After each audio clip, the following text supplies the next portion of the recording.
I told myself that I'm doing this for my family. I'm doing it for the man above, God, and myself. Keep going. Like, just keep going, bro. Just never give up. Honestly, like, if you give up, then this is not for you, bro. I faced a lot of like ups and downs. Like, it's been a rough road, honestly, to get to this point. Like, you just got to keep going, honestly, in life.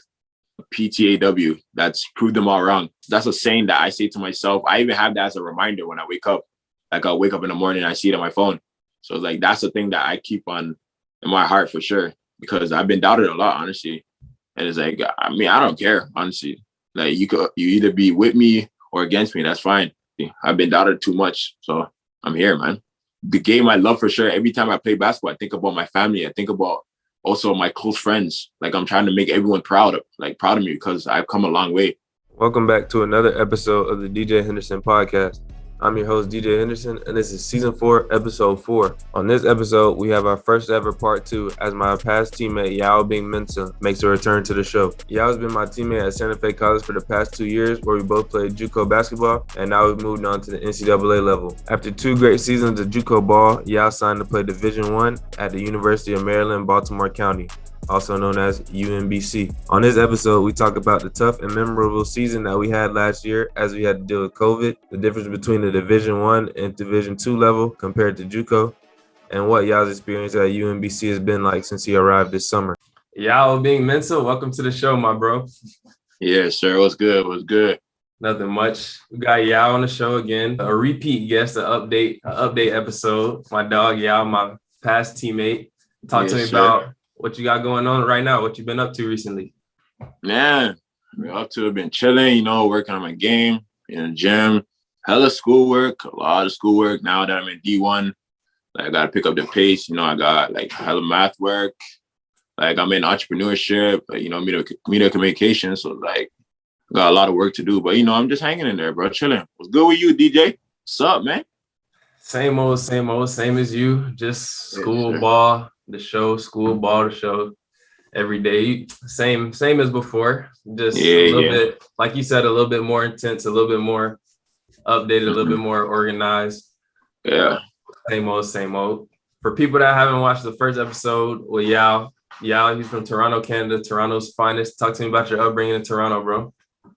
Hey, man, Toronto's a beautiful city where I come from, man. Like, I've been there for like my whole life, man. Like, I came down to the States for a good 3 years, been here, chilling, working on my game and stuff. But, I'm born and raised in Toronto, man. Never forget about my city. Love my city, man. For sure. Recently, I've been seeing even more, even since our last episode, we talked about it, the growth of basketball in Canada, but I've been seeing more guys from Canada up and coming on the scene, going to the NBA. Talk to me about basketball and how it's grown over the past couple of years and how it's grown since last year.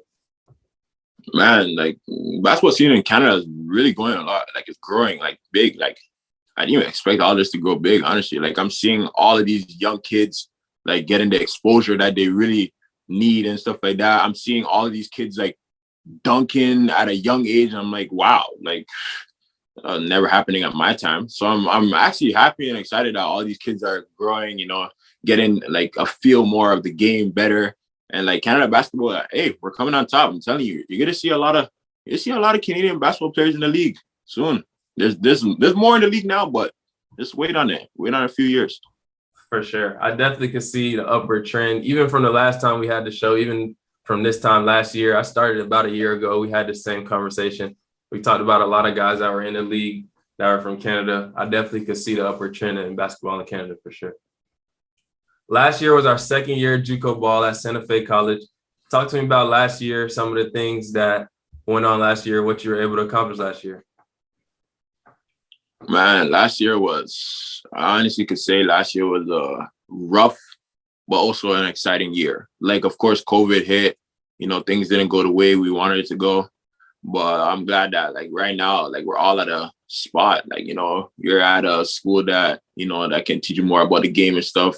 You compete at a high level. I'm at a school too that can compete at a high level, So it's like the opportunity that we had our sophomore year, like, I'll never forget it for sure. Cause like COVID hit and it was like, it hit our team really bad, honestly. I remember that time when we all, like 5 of us got like COVID. So we had a big layoff and like, it was crazy, like crazy. So I'll never forget our sophomore year. Honestly, I loved it for sure. For sure. I think I would say the same thing. It was pretty much bittersweet for me. I Yeah. didn't have that good of a year. I got hurt. Then we had COVID, Mhm. and it just didn't go the way that I thought it would go, or the way that I wanted to. But I Yeah. definitely learned a lot about myself. We learned a lot about our team. I think COVID was probably just the biggest factor in how our team's success and how everything went last year. When we Yeah. first got to school, it was pretty rough. We started off like real slow. We could only have a couple of us in the gym at one time. We were shooting, Yeah. getting our own rebounds. Just talk to me about how we kind of progressed throughout the year with as far as COVID goes. I mean, like, with all of that stuff happening with COVID and like us shooting on our own basket and stuff, like it really hit us. It's like, damn, we didn't prepare for this moment. Honestly, nobody prepared for this moment. Like separating us like as a team and like, like doing our own things. Like we weren't really ready for it. But like we like throughout the weeks and stuff like that and the months, like we came together as like a team, like, just like to bond more. Like of course, like COVID, obviously, like we gotta, be apart like from each other 6 feet. But like as a team, like, I'm actually like surprised as a team, like the way we like accomplished the goals that we accomplished in our sophomore year. Cause like you said, we started off very slow. Honestly, like our record was like not too good. But then again, like after the season kept going, like we started to like pick up the pace. And I was very excited that we did that as a team. I would say there definitely was a lot of ups and downs, but I think it made all of us just mentally stronger. Um, Looking back on it now, like it just felt like the worst thing for me personally, because I had COVID at one point. Our team had COVID. I got injured and I missed a lot of time. And there was a lot of time I wasn't really playing and stuff. But like looking back on it now, as bad as I thought it was, like I just tell myself it could have always been worse. Like I could have missed the whole season versus a couple weeks of the season.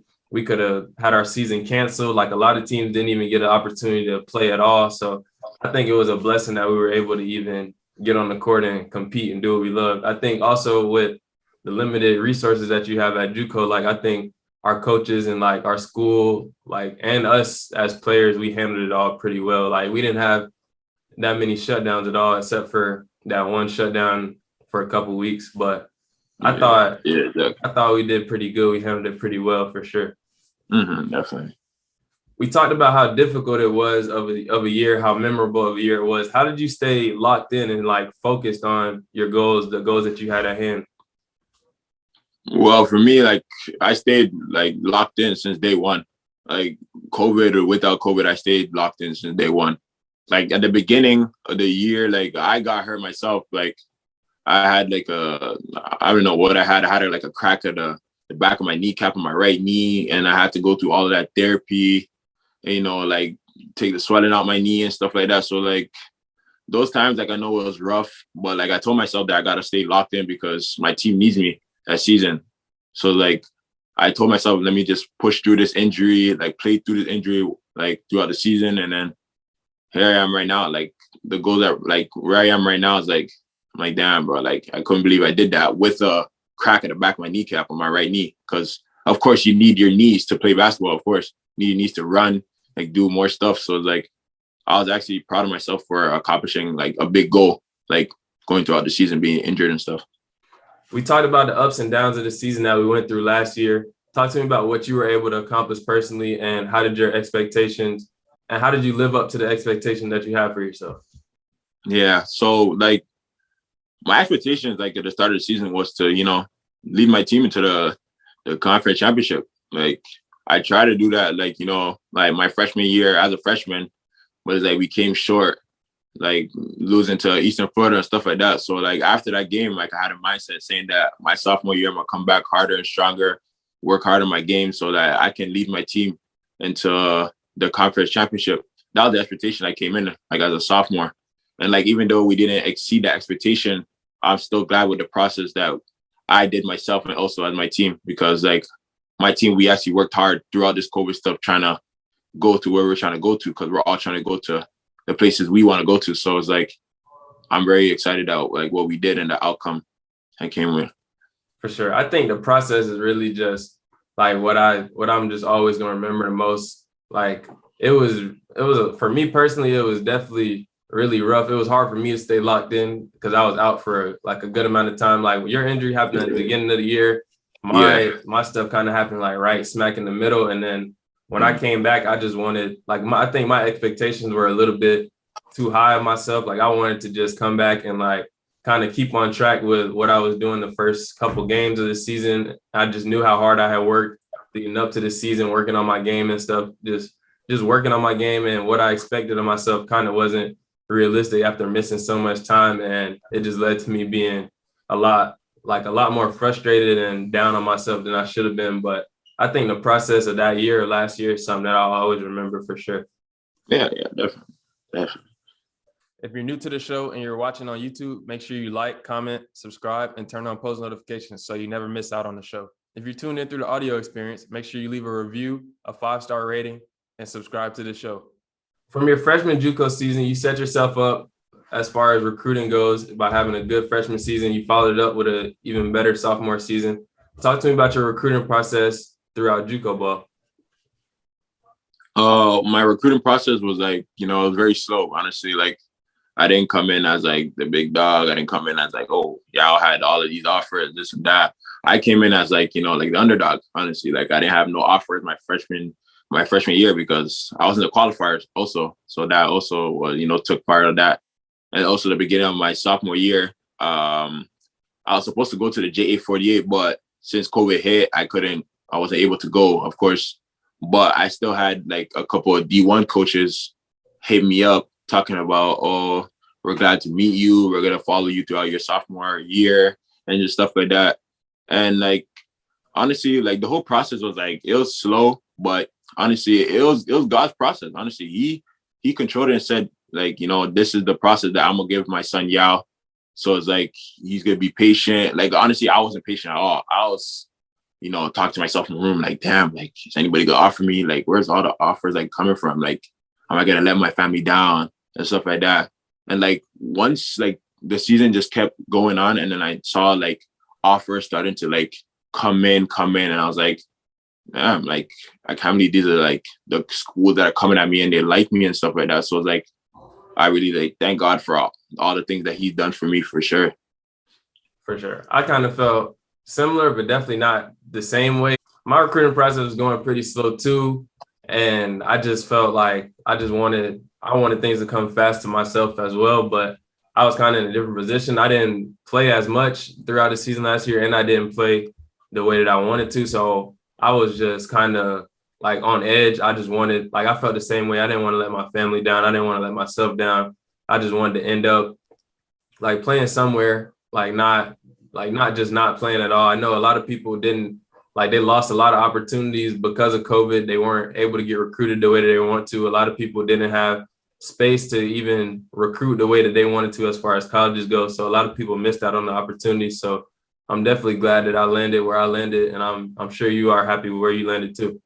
Yeah, for sure. Definitely, bro. Right now you're at UMBC, but there were other schools recruiting you. What were some other schools that were in your final list, and how was the decision? How hard was it to make your final decision? Well, I had like a couple of schools that came down to like back in like April, and it's like I like the schools a lot, but something was telling me like there's a school out there that really needs you, like, so it's like I took my time, honestly. Like, I'm not gonna lie, like there's these schools that are, pressuring me, saying that, yo, y'all want you to come here, like hurry up, like, make your decision and stuff like that. But it's like I want to go to a school like, like where I was needed. Honestly, like, who doesn't want to go to a school that they're needed? Like, a coach comes up to you and say, yo, yeah, we need you. Like, we desperately need you. You wouldn't want to go to a school that comes up to you and say that to your face. So it's like, the other schools, like, I love them a lot, but it's like when UMBC came and like talked to me and like talking to me on the phone calls, on the Zoom calls, stuff like that with my parents, and they're telling me how much they need me, like how much of a big factor I'll be onto the team. And I was taking it into consideration. I'm like, wow, like I never knew like a school will ever say this about me. Cause I never had that type of confidence in myself. So it's like when UMBC came up to me and said that, I was like, man, I gotta take it. I gotta take the opportunity. I can't let this go. Like, so like right there, like I said, yes, like I'm gonna commit to UMBC because like the way they're talking to me is like, I can go out there, you know, like I don't care if I don't even start or anything, but I can go out there as soon as I hit the court. It's like, yeah, I'm gonna play my game. I'm gonna rebound, defend, shoot, score, play unselfish. That's what it is, man.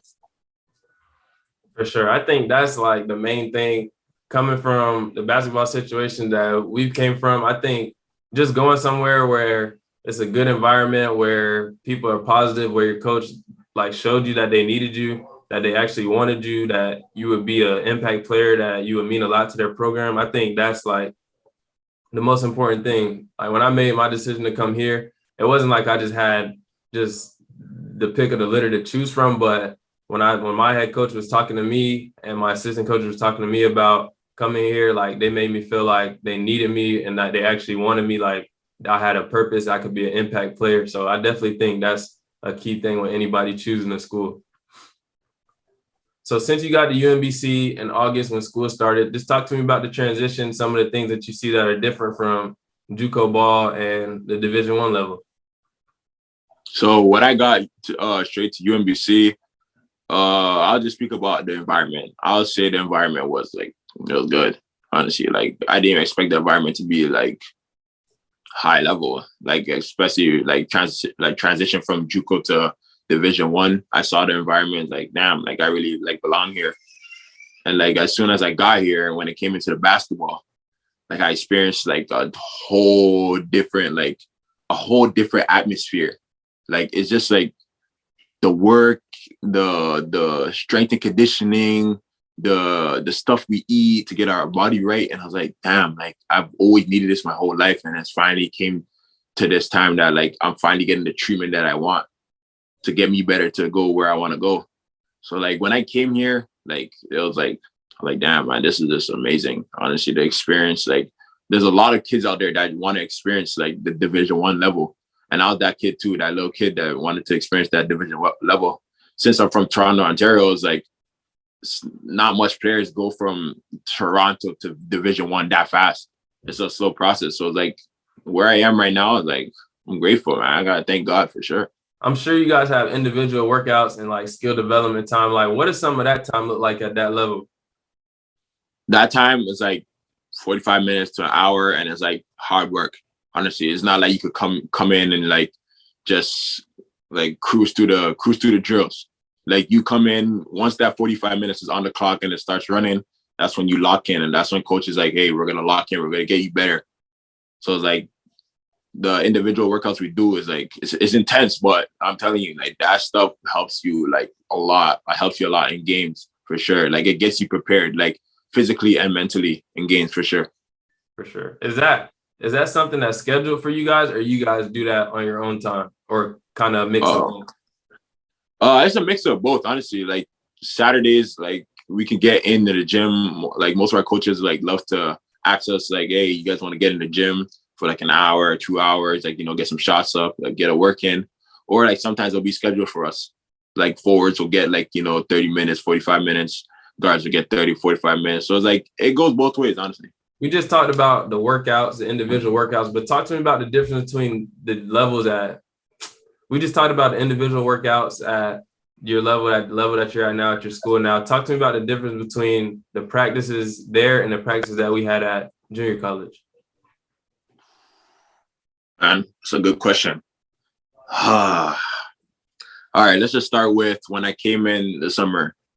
So like I came in the summer, you know, expected, of course, we got summer workouts. Division I school always got summer workouts. So like I came in like, oh man, this is about to be a breeze, you know? So like, you know, I was cruising through it. So then once that one practice, like that one workout hit, I was like, oh my gosh, like what kind of workout is this? Like, this is like some NBA workouts. Like I'm not gonna lie to you guys, like the first day we had practice, like workouts or whatever, the first day we had it, my body was done. I'm telling you, like I was so tired, like I was out of breath, like my cardio was bad. And I was like, damn, like I did not expect like Division I to be like this, like any different from JUCO. Cause like JUCO, like our practices is not like, I'm not saying it's not intense, but it's not as intense as Division I practice. So it's like once you come into that Division I school, it's like you gotta have that mentality, like, yo, like every day you gotta go hard. Honestly, like these practices are not easy. Like it doesn't get easy every day. Like every practice, we're all trying to work towards our goal. We're all trying to get better. So it's like JUCO, like I was cruising, like I was cruising around in JUCO, honestly, like because the way our practices was, like it was whatever and stuff like that. But when I came into Division I was like, man, it's really it, man. This is it, bro. Like it's do or die, man. I'm telling you. For sure. Even at the level I'm at the Division II level, it was a big jump. Just as far as like the energy that you have to bring when you're even not in the reps, like you're not just like dazing off and not paying attention. Like you're either in the drill or you're out of the drill and you're in it still. You're clapping, you're encouraging your teammates, you're paying attention. Like it's just a lot more. Like I never thought when I first got here, that was something that our coaches were like just talking about. They still talk to us about every day. Like they still get on us every day about just bringing energy and finding your voice and like just talking, encouraging your teammates and stuff. But like, you don't realize how much energy that takes energy to do too. Like to do that consistently, to be clapping, to be talking to your teammates, being in the drill. Like it takes some energy too. It's not just like an easy thing to do. You got to actually consciously think about it. I'm sure it's the same there. You can't just be quiet in the gym. Like, talk to me about that. At Division I level, bro, you quiet, bro, you getting out of the gym, man. I'm telling you, like these coaches will get on your ass and say, cheer for your team. I don't care if you're tired. You gotta clap, you gotta talk. You can't be quiet in the gym. I'm telling you. Like coaches do not like silence. Honestly, like at a D1 level, like I'm a type of guy that's like I have energy and stuff like that, but I'm not gonna scream and say, like I'm not gonna scream a lot and stuff like that. And like the coaches like got on my ass a lot for the past weeks and months, like telling me to speak up, be more vocal and stuff like that. So it's like I wasn't really comfortable with it at first, but then again, like I got the hang of it. And I'm like, man, like this is it, bro. Like it is what it is. Like I gotta do what I gotta do and stuff like that. So it's like I really enjoyed it, honestly. Like getting out my shell, like just pushing me and stuff. For sure. I kind of had the same experience. My coaches get on me all the time. Like, I feel like I'm not really always the most vocal person. I tend to kind of just try to do my thing, like just make sure I'm doing the right things as much as I can. Obviously, you don't do the right things all the time, but like I try to kind of just lead by example more so and just make sure I'm trying to like handle my business. But they definitely get on me about talking more on defense, just talking, like we said, when you're not in the drills, I'm just trying to work on that myself and not just only worry about myself, really. So if you're new to the show and you're watching on YouTube, make sure you like, comment, subscribe, and turn on post notifications so you never miss out on the show. If you're tuned in through the audio experience, make sure you leave a review, a 5-star rating, and subscribe to the show. Last week on my show, I had one of my teammates, his name is JT. He went to Independence for JUCO in Kansas, and we were talking about just the change in the environment, just being here from JUCO to a 4-year. Like we were talking about how in JUCO is kind of not directly, but like everybody's kind of thinking about themselves more. And like here at our school, and I'm pretty sure at your school too, it's just a little bit different as far as just the mentality of the group of guys. Like it's not really just about getting on to the next thing necessarily. It's more so about building and having a better bond as a team. Can you talk about that? Yeah, definitely. Honestly, like when I came into Division I and I met all my teammates and stuff like that, like we all had to go to be conference champs. We were trying to get that ring, of course, and go to the NCAA tournament because everyone wants to go to the NCAA tournament. So like everyone here is like when I talk to them, like personally one-on-one, I asked them what their goals were and stuff. Is like they didn't say anything about, like goals about themselves. Like, hey, yo, I'm here just to do me. I'm here just to do this and that. They said that, yo, I'm trying to lead the team into conference championship. Like we're trying to go to the NCAA tournament. Like we can make it happen this year. And like that mentality that I heard, like I was like, wow, man, like I can't believe I found a group of guys that had the same mentality as me. Because me, I'm never a selfish guy. Honestly, like I love to like bond with my teammates. When I'm on the court, I love to share the basketball. Like I'm not a selfish, like, I'm unselfish, honestly. So like the group of guys that we have right now, and the bond we have as a team, it's great, man. I'm telling you, it's great. For sure. I'm real happy for you to even be there. Like when you committed over the summer and I saw that you were going to UMBC, I just like was excited because UMBC as a team, they don't make the tournament every year. It's hard to make the tournament every year, but like they make the tournament pretty frequently compared to a lot of NCAA schools. So when I saw that, I was like, my dog's gonna have a chance to make it to the tournament pretty much every year. Yeah. At least you're gonna have a chance. Like at least, not saying that you'll make it every time, but like you at least have a good chance to make it. That school, from what I see from the outside looking in, just has a good culture, good program, because it seems like they make the tournament real frequently. Mm-hmm. Definitely, bro. Since you've been there, what's your schedule kind of been like? I know we're on this call pretty late. I know you had a long day today. Talk to me about like just today, for example. What was your schedule like today? So today, I had a class in the morning from like 10 to 11:15. And then after that, I went to go watch film with my coach at 12 p.m. Also got myself a little breakfast before that. And then after that, we had practice at 2:15, which goes on for like a bit, like 2 hours, 2 hours and a half. And then after that, I had study hall, which I had to study for my quiz that was coming up at 7 p.m. And then I had, of course, a quiz at 7 p.m. that I had to attend to and stuff. So that took like an hour 15. And then also after that, had to grab a bite to eat, of course. And then now I'm here. In JUCO, our days weren't really as structured, especially last year for sure. Last year, all of our classes were pretty much online. So we were just pretty much just chilling, doing our work, going to practice. Now, like here in my case, if you're a first year student or if you're a freshman, we have to do 4 hours of study hall. And like, that's pretty much the standard for all athletes. So like, I spend a lot of time in study hall throughout the week. And I think that's helped me somewhat with my grades. Like I usually get good grades and I don't think I would need the study hall hours to get my good grades still, but just having to be there for 4 hours, like you kind of don't have no choice but to be productive. Like you're not just going to sit around for that much time in a week and just not do anything. So I definitely feel like just being at the 4 years, a little bit more organized, a little bit more structured than our experience was at JUCO. Yes, for sure. Definitely, bro. Since you've been there, what are some things that you've been trying to improve on, some things you've been focusing on in your game? In my game, I've been trying to improve on like my defense. Like, of course, I could play defense for sure, but it's like I want to be like that lockdown defender. Like, I want to be that guy. Like, if someone on the other team is having like a good night, like I want to shut him down for sure. Like, I'm that type of guy that like, like get up in your face and make you uncomfortable. Like, that's what I'm trying to work on.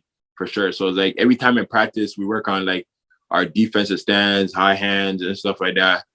So like that's what I'm trying to work on. And also I want to work on my shooting for sure. So like a guy like me, I'm very versatile. I'm athletic. You know, I can jump out the gym, like grab hella boards, but it's like, you know, like I got to add that shooting into my game, like be more, you know, more mobile basically. So it's like, there's a lot of things I want to like improve on, of course, because I'm not a perfect guy, but it's like, I want to improve on more of my shooting and my defense for sure. If you guys don't know, Yaw is a big combat sports fan. I'm a combat sports fan, not as big of a fan as Yaw. Yaw's a real super fan. I say I'm just a casual fan. So, you know, we have to talk about it. Talk to me about what you thought about the Wilder and Fury fight, part 3. What were your thoughts? Damn, you got to hit me with a question like that. Oh, man. Okay, that fight was... I'm not going to lie, that was one of the greatest heavyweight fights that we've ever seen so far. Honestly, like, that fight was ridiculous. That had me out my seats. Like, I couldn't even sit down the whole fight. The beginning of the fight, I seen Wilder, like, going in. I'm like, damn, I got to stand up.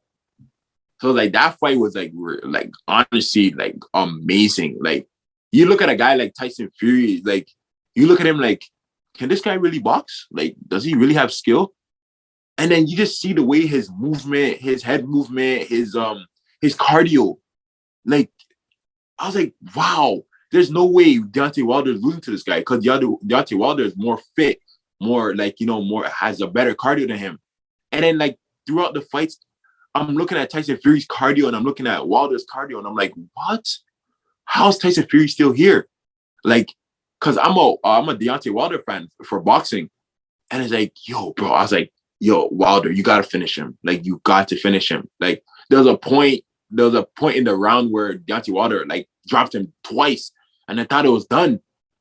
And I was like, whoa, how did Tyson Fury get up? Like, this is like a highlight from part one when they fought, and then Tyson Fury got up at the count of 9. I was like, yo, bro, this is crazy. Like, I'll give props to both of them, bro. I give props to both of them. For sure. As I was watching it, I kind of just, like, it was definitely one of the best heavyweight fights I've seen ever. Definitely. I just felt like if Wilder didn't knock him out, like he didn't really have a shot as far as it goes if it went 12 rounds, because Tyson Fury's like super skilled, and like I feel like he just executed his game plan more. Like he was just wrapped him up, he was just leaning on him, putting all his weight on him. Like you said, like from the looks of it, you would think that Wilder's in like better shape, has better cardio, but like I feel like Fury definitely, I couldn't say definitely had better cardio, but I feel like just him leaning on him and wrapping him up was just like what was tiring out Wilder more and more. So I don't know. It was definitely entertaining for sure to watch. Fury, his head fakes, his fakes. He definitely got skill for sure. I feel like he might run through the rest of the heavyweight division for real.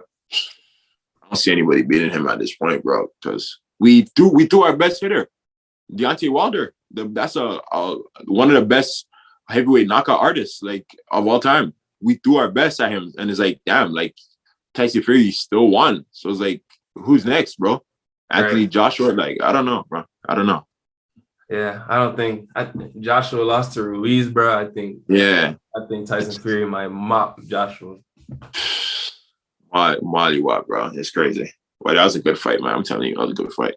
If you're new to the show and you're watching on YouTube, make sure you like, comment, subscribe, and turn on post notifications so you never miss out on the show. If you're tuned in through the audio experience, make sure you leave a review, a 5-star rating, and subscribe to the show. So right now we got this new segment on my show. I call it Crunch Time. Crunch Time, that's the fourth quarter. That's the late game situations where you got to be focused. You got to be locked in. These are just the last questions to wrap up the show. Yes, sir.